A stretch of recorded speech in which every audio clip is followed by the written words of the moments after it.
si Kwan, siguro, si SBB, ano to? Dudong. So, okay na to, Pres, no? Okay. Kita mo yan.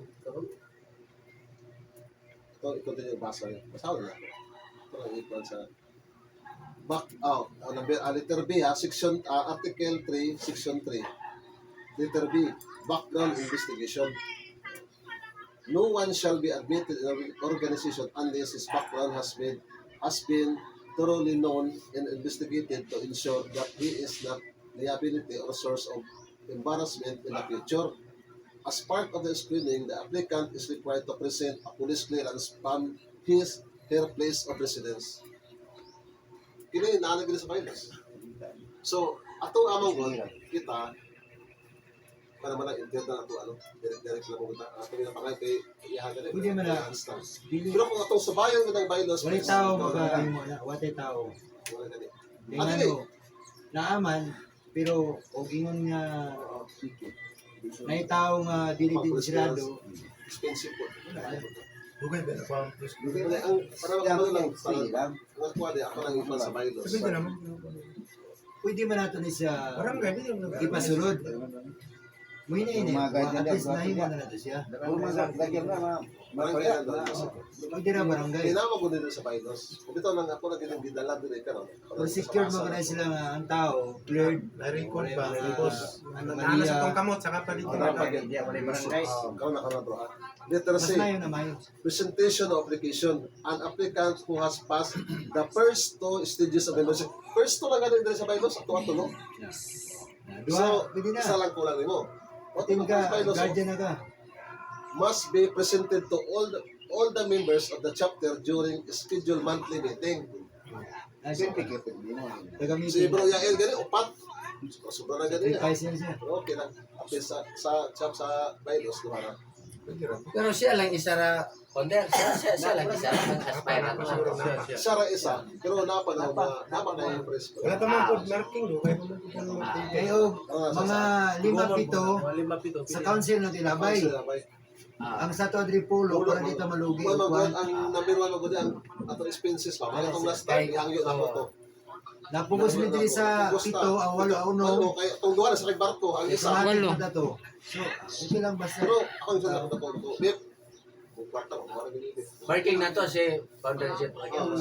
Siya rin. Atay pa tayo bro. In this instance, the applicant must introduce himself in the reasons for joining the decision. Wala na tayo explaining. Ikaw mismo mo ingon willing ko labay mga sangga-sangga na asawa o yaba, mama, papa. Pero ano na siya. Nana sa bylaws. Letter C. Indoctrination seminar. Kanang ginahimo na ito karon, ginahimo na mo. Muna na siya. Lecture on objectives. Aspiration and ideals organization. Recognition giving the members one sense of belongingness and identity essential to the progress and the success of the organization. Kapag ka na mo ginahimo, ano na siya? Nanas bylaws. Categories of membership. There are various categories of membership such as active. So, kung ano makakuan ka, active na ka. Inactive, so 3 months pa sa una. Kasi 4 months man siya, pero pagka 4 months, receipt ni, ano man siya. So, as a founder, i-cover na ako siya. Ako na mismo ko siya. Pwede na gyapon ko sa moral ka. True-blooded guardians, associates, honorary, kana may newspaper, kana mga sa So, section 4, rights of members. To exercise the right, both members, wala ito ginay mo. Ano sana? Kasi to be eligible to occupy an elective or appointed positive of the office. Duties and responsibilities of members. To obey and comply with the bylaws, rules, and regulations that may be promulgated by organization from time to time. To pay membership dues. Naklaro kayo ha? Nana sa Article 3, Section 5 ha? To pay membership dues. Hindi kaya. Kung alang na, dili na, virus, in other assessment of the organization. So, tatunggi mo last time na aman tayo bisita, sagot to sa pero nagamot-amot naman ta. Tayo nga, gas na po, kaya nabot, nasa virus mo.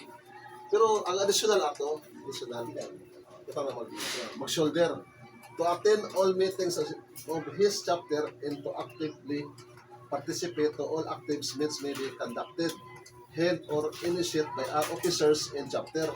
So, attend meeting, so wala ginako yun. Mga meeting, kamo mga officer, dapat gusto niya po mo. Dili lang ako o si Pres, o ang akong consultant na to, dapat kamo po gusto niya. To follow other implementing rules and guidelines to achieve the objectives and goals for the chapter and for organization as ordained in this laws. Ito pa, ayaw mo maghimog balaod, maghimog